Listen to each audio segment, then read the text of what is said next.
유대인 사회에서 통하는 유머가 하나 있습니다. 유대교 지도자의 교사를 랍비라고 부르죠. 뉴욕에 이 랍비 지위의 유대계 미국인이 있었습니다. 청소년기에 들어선 아들의 신앙심이 점점 엷어지는 것 같아서 고민 끝에 이스라엘로 유학 보내기로 했습니다. 이스라엘 성지로 보내면 그곳에서 유대교 신앙이 굳게 잡힐 것이라 하여서 이스라엘로 보냈습니다. 유대교 본고장에서 1년을 지내고 귀국한 아들, 아버지에게 이렇게 말합니다. 아버지 감사합니다. 덕분에 이스라엘에서 기독교로 개종했어요. 기겁을 한 아버지가 친구 라피를 찾아가 사연을 털어놓았더니 친구마저 깊은 한숨을 쉬며 그러더랍니다. 사실은 내 아들도 이스라엘에 갔다가 기독교인이 되어서 돌아왔어. 이럴 수 있나 싶은 심정으로 둘은 함께 유대교 회당 시나고그에 가서 전능하신 하나님께 호소하기로 했습니다. 한참 정성 들여 기도를 하자 하나님의 답변이 이렇게 들려왔답니다. 너희들의 심정을 충분히 이해한단다. 사실은 나도 2000년 전에 아들을 이스라엘에 보냈지만은 유대인들은 다 웃어요. 이 얘기 들어보면. 2000년 전에 하나님의 아들 예수님이 이 땅에 찾아오셨습니다. 누가복음은 이것을 역사적 사실로 그 연대까지 아주 정확하게 기록하고 있습니다. 그때 가이사 아구스토가 영을 내려 천하로 다 호적하라 하였으니 이 호적은 구레뇨가 수리와 총독되었을 때에 처음 한 것이라. 예수님의 탄생은 이렇게 구체적인 역사 연대를 갖고 있는 역사적인 사실입니다. 이 역사적 사실 예수 그리스도의 이야기를 제일 먼저 기록한 사람이 마가입니다. 마가복음에서 이렇게 시작하죠. 하나님의 아들 예수 그리스도의 복음의 시작이라. 그런데 한 가지 독특한 것은요. 이상하게도 마가복음서에는 서론이 없다는 것입니다. 바로 본론인 예수님의 공생애로 직접 들어갑니다. 마태복음서는 예수님의 족보와 동방박사의 방문 등 이런 이야기들이 먼저 기록이 되어 있고 누가복음서에는 세례 요한의 탄생과 마리아의 수태고지 그리고 그 성탄의 그날 밤의 아름다움, 목자들, 천군천사의 찬양 등등이 나오고 요한복음서에는 태초 이전의 창조의 권세, 말씀으로서의 예수님의 모습을 서론으로 기록하고 있는데 마가복음서에서는 이러한 서론이 없습니다. 바로 하나님의 아들 예수 그리스도의 복음의 시작이라면서 예수님의 공생애로 바로 들어갑니다. 왜 그럴까요? 신학자들의 견해에 의하면 마가는 예수님의 복음 전파가 시급한 것으로서 바로 본론으로 들어갔을 뿐만 아니라 예수님을 고난받는 종으로 이 땅에 오신 메시아로 증언하기에 종에게 무슨 서론이 있겠느냐 하는 심정으로 그리했다라고 합니다. 공감이 가는 부분이죠. 우리가 정말 그리스도의 종이라고 여긴다면 우리에게 무슨 서론이 필요하겠습니까? 종에게는 오직 충성만 있을 뿐이죠. 성실과 헌신만이 있을 뿐입니다. 그러면 우리는 이 마가의 증언에 대해서 어느 정도의 신빙성을 가질 수가 있겠습니까? 마가는 누구이기에 예수님의 복음을 이렇게 최초로 증언할 수 있었을까요? 마가는 조금 독특한 인물입니다. 마가의 어머니 마리아는 일찍 예수님을 영접한 사람이었습니다. 예수님은 예루살렘에 오실 때마다 그 여인의 집을 찾았고 그녀의 집 다락방에서 유월절 만찬까지 가질 정도로 친밀한 집안이었습니다. 그러니까 마가의 집은 처음부터 교회였고 마가는 일찍부터 자기 집에서 예수님을 직접 배웠으며 가까이서 예수님의 말씀을 들었고 예수님의 십자가 사건의 현장 목격자이며 부활하신 예수님도 만난 바로 그런 인물입니다. 어디 그뿐이겠습니까?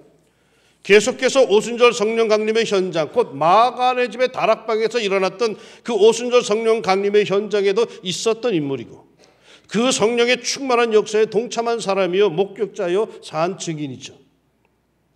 바울과 바나바와 함께 세계 전도 여행도 했던 인물이요 특별히 바나바의 조카이기도 합니다.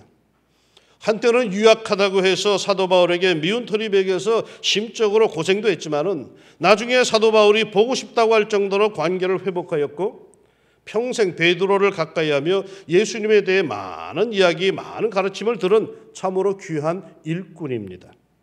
이 마가가 자신이 예수님을 가까이서 모시고 뵙고 듣고 겪었던 일들과 예수님의 제자들로부터 직접 들었던 것들을 토대로 하여서 복음서를 기록하였습니다. 그것이 바로 마가복음서입니다. 이 마가가 하나님의 아들 예수 그리스도의 복음의 시작이라고 선포를 합니다. 그리고는 바로 이어서 이렇게 증언하죠. 선지자 이사야의 글에 보라, 내가 내 사자를 네 앞에 보내노니 그가 네 길을 준비하리라. 그러니까 예수님보다 먼저 이 세상에 온 이가 있다라고 합니다. 하나님의 사자가 있답니다. 예수님보다 일찍 하나님의 보내심을 받은 사람, 그래서 이 세상에 태어난 사람이 있다라고 증언합니다. 그가 누구일까요? 세례 요한입니다. 이 사실은 네 복음서 모두 공통적으로 증언하고 있습니다. 특별히 누가복음은 80절이나 되는 1장에서 세례 요한의 탄생 이야기를 아주 길게 자세히 기록하고 있습니다. 꽤나 긴 탄생 스토리입니다.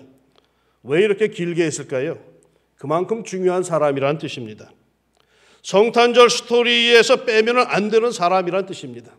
예수님의 탄생 이야기 앞서서 반드시 짚고 넘어가야 할 그런 사람이 바로 세례 요한이라는 것입니다. 그러면 그는 왜 예수님보다 먼저 와야 했을까요? 그가 와서 한 일은 무엇이었기에 그렇게 그의 선제, 그의 선행이 이토록 중요했을까요? 성경은 이렇게 증언합니다. 그가 네 길을 준비하리라. 예수님의 길을 준비하기 위해서 먼저 왔답니다. 뭘 준비하는 걸까요? 어떻게 하는 것이 준비하는 걸까요? 예수님의 길을 준비하는 것은 뭘 어떻게 하는 걸까요? 보다 구체적인 증언이 이어서 나옵니다. 그런데 여기서 잠깐 우리가 주목할 것이 있습니다. 본문의 2절에 보면 분명히 선지자 이사야의 글에라고 구약의 예언을 인용을 하는데 이게 진짜 이사야의 글인가 하는 겁니다. 그 근거로 기록된 관주에 있는 구약의 구절을 찾아가 보면 유감스럽게도 그렇지가 않습니다. 그것은 말라기서입니다. 말라기와 이사야의 예언이 혼합되어 있습니다. 왜 그랬을까요? 좀 더 정확하게, 좀 더 분명하게 밝히고 싶었던 게 있었습니다. 말라기의 예언과 이사야의 예언을 합쳐면서 그 정도까지 뭔가 중요한 것을 첨포하고 싶은 게 있었답니다. 그게 뭘까요? 사자가 먼저 와서 준비해야 할 그 내용입니다. 예수님의 길을 준비하는 것은 뭘 어떻게 하는 것이냐? 바로 그것을 말하고 싶은 겁니다. 예수님의 길을 준비하는 게 뭘까요? 그의 오실 길을 곧게 하라. 아니 예수님은 그냥 오시면 됐지. 왜 오실 길을 먼저 곧게 해야 했을까요? 예수님의 길을 왜곡하는 사람들이 많습니다. 예수님을 무슨 도깨비 방망이로 여기는 사람들이 꽤나 됩니다. 예수님을 무슨 로또인 줄 알고 있는 사람들도 참 많죠. 예수님이 무슨 초능력자인 줄 오해하는 사람들도 많습니다. 예수님을 무슨 사회혁명가로 잘못 알고 있는 사람들도 꽤나 됩니다. 어디 그뿐이겠습니까? 예수님이 사랑을 강조했다고 해서 얼렁뚱땅 넘어가려고 하는 사람들도 굉장히 많습니다. 죄를 죄라고 지적도 못하고 좋은 게 좋은 거라고 그렇게 구렁이 담 넘어가듯이 하는 사람들이 너무 많죠. 예수님의 사랑을 왜곡하는 사람들이 너무 많다는 거죠. 예수님의 사랑은 무조건 덮어주는 게 아니라 진실과 회개에 근거한 것입니다. 보세요. 예수님의 선구자, 예수님의 길을 곧게 하려고 먼저 온 세례 요한이 한 일이 뭡니까?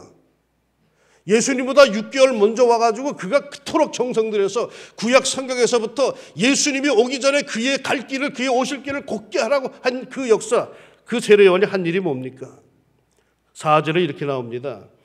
세례 요한이 광야에 이르러 죄사함을 받게 하는 회개의 세례를 전파하니 온 유대 지방과 예루살렘 사람이 다 나아가 자기 죄를 자복하고 요단강에서 그에게 세례를 받더라.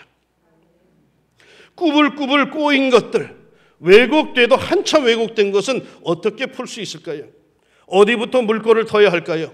어디부터 매듭을 풀어야 할까요? 단 한 가지, 회개부터 해야 합니다. 하나님과의 관계 복잡하고 미묘합니다. 어디부터 손을 대야 할지 모르겠습니다. 그때 한 길이 있습니다. 회개부터 하는 겁니다. 이게 예수 믿는 사람들, 예수 공동체의 길입니다. 회개라는 게 뭡니까? 어떻게 하는 게 회개입니까? 회개란 단어는 메타노이아라고 하는 단어를 쓰고 있습니다. 성경에서. 메타노이아라고 하는 이 단어는 구체적으로 방향을 바꾼다는 뜻입니다. 터닝 포인트가 있다라는 것입니다. 여태까지 당연시하며 이렇게 살았던 방향을 이제는 저렇게 바꾼다는 것입니다. 하나님의 법을 알고 예수님의 마음을 알고부터는 그때까지 아무런 양심의 가책도 없이 저지르던 죄악들을 이제는 버리고 의의 자녀로, 빛의 자녀로 자기의 삶의 스타일을 바꾼다는 겁니다. 너희가 전에는 어둠이더니 이제는 주 안에서 빛이라. 빛의 자녀들처럼 행하라. 빛의 열매는 모든 착함과 의로움과 진실함에 있느니라. 고집스럽게 이리로 달려가던 길을 일대 조안을 하여 저리로 말이야. 십자가로 방향을 켜는 것이 이게 회개라는 거예요. 세례 요한은 이 사명을 감당합니다. 그가 예수님의 선구자로 와서 예수님의 길을 준비하고 곧게 하기 위해서 한 일은 이렇게 회개를 촉구하는 일이었습니다. 얼마나 철저하게 그걸 촉구하고 사명감에 불탔는지 아십니까? 누가복음에 보면은 그 현장이 기록되어 있는데 세례 요한은 이렇게 무섭게 회개를 촉구합니다. 독사의 자식들아, 누가 너희에게 일러 장차올 진노를 피하라 하더냐. 그러므로 회개에 합당한 열매를 맺고 속으로 아브라함이 우리 조상이라 말하지 말라.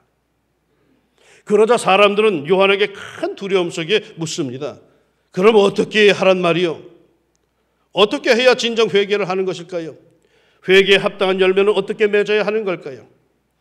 세례 요한은 이렇게 말해줍니다. 옷 2벌 있는 자는 옷 없는 자에게 나눠줄 것이요, 먹을 것이 있는 자도 그렇게 할 것이니라. 자기 중심적인 삶에서 이웃을, 어려운 이웃을 돌아보라는 것입니다. 자기만, 자기 가정만, 자기 친척만 눈에 들어오는 사람들, 이거 회개해야 된다는 겁니다. 모든 것을 판단하고 생각할 때 자기 중심적인 사고방식으로만 생각하는 것, 이거 회개해야 된다는 것입니다. 나만 생각하는 이기적인 삶을 우리가 회개해야 된다는 것입니다. 그리고는 구체적인 실천이 우리에게 있어야 한다는 것이죠. 예수님의 길을 준비하는 것, 그것은 예수님의 길을 곧게 하는 것인데 그것은 똑바로 하는 것입니다. 그것은 회개부터 시작됩니다. 회개의 심령에 예수님은 찾아오십니다. 교만한 심령, 죄악이 가득 찬 심령, 이미 그릇된 삶의 자세로 굳어버린 심령에는 예수님께서 가실래야 찾아가실 수가 없습니다. 너무 왜곡되어서 양심이 마비되고 바른 길을 보지 못하고 제 고집과 제 스타일만 주장하는 왜곡된 길에 예수님은 번번이 길이 막히고 그 미로 같은 길에서 길을 이루십니다. 남들은 왜 그리 은혜를 잘 받는데 왜 이리 나는 은혜를 못 받습니까? 남들은 예배 때마다 예수님을 만나고 예수님의 음성을 듣고 성령의 어루만지심을 체험하는데 왜 나는 그들과 달리 이렇게 냉랭합니까? 예수님이 내 심령에, 내 마음의 방에 찾아오시는데 장애가 혹 너무 많은 거 아닙니까? 왜곡된 게 너무 많은 게 아닙니까? 영어 성경으로 그의 길을 곧게 하라는 말씀을 찾아보니까 Make a straight path for him이라고 되어 있습니다. Straight, 곧게 하라고 합니다. 예수님이 나에게 오시는 그 길이 꾸불꾸불 되어 있는데 그 길을 똑바로 피라는 것입니다. 예수님을 향한 순박한 믿음을 가지라는 거겠죠. 어린아이 같은 심령으로 예수님을 맞이하라는 거겠죠. 예수님이 내 마음에 들어오셨는데 그만 내 마음의 미로에서 길을 잃어버린 것 같은 느낌을 혹시 안 드십니까? 계신 것 같기도 하고 아니 계신 것 같기도 하고 자신이 신자인 것 같기도 하고 아닌 것 같기도 하고 그저 세월이 가는 대로 그냥 살다 보니까 늘 자기 목소리 크게 내며 살다 보니까 어느 순간에 예수님의 소리는 사라졌고 어느 순간 자신이 성도인지 불신자인지 혼란스럽기도 합니다. 성탄절, 아기 예수님. 성탄절의 주인공은 아기 예수님이십니다. 산타클로스가 아닙니다. 그 해맑은 아기 예수님이 성탄의 주인공입니다. 어린 시절에는 성탄 카드나 교회 장식에서 아기 예수님을 보면 기분이 좋았고 예뻤습니다. 그런데 어른이 되고부터는 성탄절 아기 예수님을 보면 조금 기분이 그렇고 그렇습니다. 좀 유치하다 하는 생각까지 들 때도 있었습니다. 그런데 세월이 가면서 성탄절 카드에 아기 예수님을 볼 때마다 주의 성령께서 이렇게 감동을 주시며 가르쳐 주십니다. 내 믿음이 이래야 한다. 내 믿음이 이렇게 순박하고 아기 같아야 한다. 복잡한 마음을 버리고 어린아기와 같은 순박한 믿음으로 나를 바라보고 나를 신뢰해라. 복잡 미묘한 믿음이 아닌 정말 순박한 믿음, 어린아이와 같은 믿음, 예수님께 직접 닿을 수 있는 그런 믿음, 그런 영성을 회복합시다. 그게 첫사랑 아닙니까? 첫사랑을 회복합시다. 예수님 생각만 해도 마음이 찡해지는, 그야말로 은혜가 스트레이트로 찾아오는 이런 길을 우리가 회복합시다. 그동안 우리는 너무 많은 걸 생각하고 너무 많은 의심을 했고 너무 많이 꼬이면서 우리는 신앙생활을 해왔습니다. 예수님 그분께서 내 마음에 그대로 들어올 수 있도록, 찾아올 수 있도록 주의 길을 걷게 하는 은혜의 역사가 우리에게 있기를 소망합니다. 어릴 적 제 기억에 명절과 아버님 생신이 다가오면 우리 집은 대청소를 했습니다. 집안 구석구석을 깨끗이 닦아냅니다. 이런 대청소를 하다 보면 의외의 수입이 생겨서 즐거워하던 추억도 있습니다. 잃어버렸다라고 여겼던 것들이 여기저기서 나타납니다. 딱지도 나타나고 제기도 나타나고 어떨 땐 동전도 나타나고 이게 어디 갔나 하던 것들이 대청소할 때 툭툭툭 나타나가지고 그것 다시 찾는 기쁨이 굉장히 컸습니다. 집안만 청소하는 게 아니었습니다. 제가 태어나 자란 신촌에는 목욕탕이 신촌역 근방에 딱 하나가 있었는데 1년에 한두 차례 목욕하러 가곤 했습니다. 이 명절 때 우리 식구들 다 목욕하러 가곤 했습니다. 근데 목욕하러 가기 전에 집에서 물을 덮여서 대충 몸을 먼저 씻고 목욕하러 갔습니다. 왜? 너무 때가 많아서 창피해서. 우리 어머니는 저를 보고 늘 어렸을 때 그러시곤 했어요. 까마귀가 형님하고 쫓아오겠다. 그래서 몸을 씻으러 목욕탕 가기 전에 미실이 좀 닦고 그러고 목욕탕을 갔어요. 어린 나이에도 그게 좀 웃긴다는 생각을 했습니다. 아무튼 손님 맞이, 명절 맞이를 하기 위해 우리 집은 집 대청소를 할 뿐만 아니라 식구들도 모두 깨끗이 몸 청소를 하곤 했습니다. 여러분, 성탄이 다가옵니다. 그 전에 우리가 먼저 해야 할 일이 있지 않습니까? 마음을 청소합시다. 예수님을 모실 만한 깨끗한 마음의 방 하나는 준비해야 하지 않겠습니까? 다른 건 몰라도 이번 성탄절에 주님, 제가 이거 하나만을 회개했습니다 라고 내놓을 것이 있어야 하지 않겠습니까? 제가 이거 하나는 확실히 방향을 바꾸었습니다. 내 마음의 미로, 그 복잡한 생각을 단순하게 했습니다. 그저 말씀만 하세요. 저는 무조건 아멘으로 순종하겠습니다 하는 준비. 예수님께서 내 마음의 중심으로, 내 삶의 왕자로 곧바로 스트레이트로 찾아올 수 있도록 우리가 예수님의 길을 걷게 합시다. 예수님의 사자 세례 요한은 오늘 말씀을 마치며 이렇게 증언합니다. 나는 너희에게 물로 세례를 베풀었거니와 그는 너희에게 성령으로 세례를 베푸시리라. 내 삶에 찾아오신 예수님, 내 마음의 중심에 찾아오신 아기 예수님, 내게 성령으로 세례를 베푸사 하늘의 백성으로 권세 있게 이 세상을 살아갈 수 있게 하실 겁니다. 진정한 회개, 삶의 방향의 전환으로 성령 충만한 성탄절을 맞이하기를 예수님의 이름으로 축원합니다. 네, 기도합시다. 주님, 우리 마음이 상당히 복잡합니다. 예전에 예수를 처음 믿을 때는 그저 예수님만 바라보고 생각만 해도 가슴이 뜨거워지고 울컥했는데 오랫동안 예수 믿는다고 생활하다 보니까 어느새 우리 마음이 꾸불꾸불해져가지고 인간에서는 주의 말씀의 은혜가 내 삶의 중심으로 직접 들어오지 못하고 들어오다 걸리고 하나님의 말씀과 음성을 들으면서도 은혜가 된다라고 하면서도 내 삶의 현장에 도달하지 못하고 어디선가 슬그머니 사라지기도 하고 이렇게 해야지라는 생각은 그저 마음에 있었기만 했지 한 번도 실천하지 못하고 하나님, 성탄의 기쁨이 내 마음속에 도달하기 위해선 내 마음의 길을 먼저 걷게 해야 되겠습니다. 도와주시옵소서. 내 고집을 꺾게 하여 주시고 내 마음의 그 복잡한 것들을 단순하게 만들어 주시자. 어린아이 같이 성탄의 기쁨을 노래하고 즐거워하는 그 어린아이 같은 심령으로 우리 예수님을 내 마음의, 내 삶의 중심에 모시게 하시고 그분의 말씀을 그대로 따라갈 수 있는 참으로 성령 충만한 하늘 백성으로 이번 성탄절을 살아갈 수 있도록 도와주시옵소서. 이번 한 주간 살면서 마음속에 자꾸 꼬이는 것들이 있거들랑 풀게 하여 주시고 회개하게 하여 주시자.